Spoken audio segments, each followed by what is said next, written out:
hari ini kita dijadualkan untuk akad sumpah sekejap lagi, yang mana hari ini akan dibuat mesyuarat yang pertama Biro bagi Esko Pemuda UMNO, Pergerakan Pemuda UMNO Malaysia.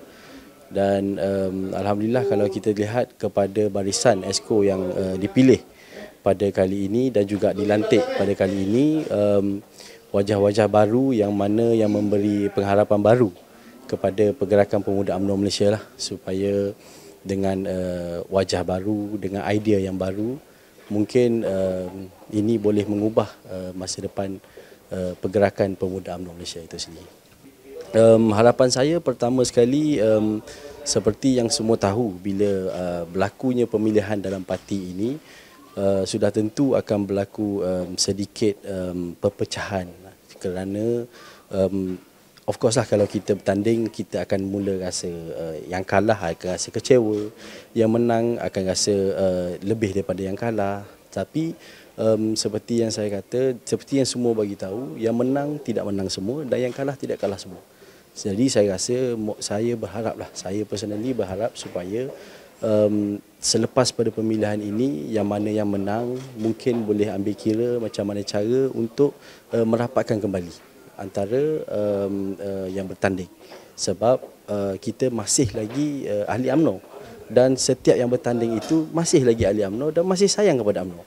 Jadi kalau yang kita fikir secara logik, kalau bila seseorang itu menawarkan diri untuk bertanding, maksudnya dia ada idea, dia ada perancangan yang dia nak bawa.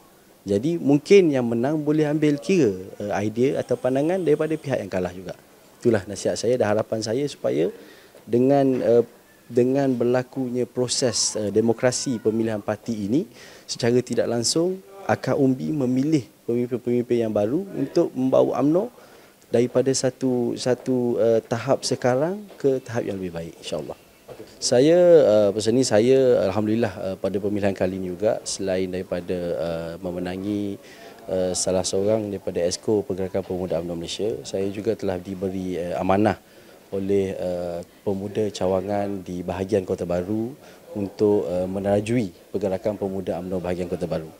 Jadi alhamdulillah saya ambil kesempatan untuk ucap terima kasih lah. Okey.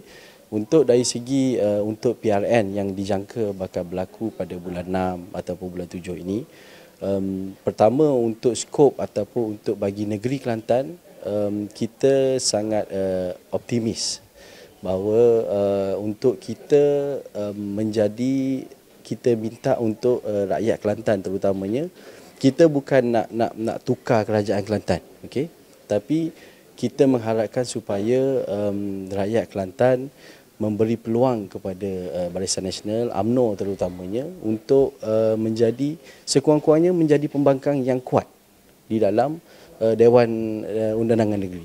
Jadi supaya kita boleh menjadi satu ejen untuk membuat check and balance. Sebab kalau kerajaan itu tak ada pembangkang yang kuat pun tak cantik juga, betul tak?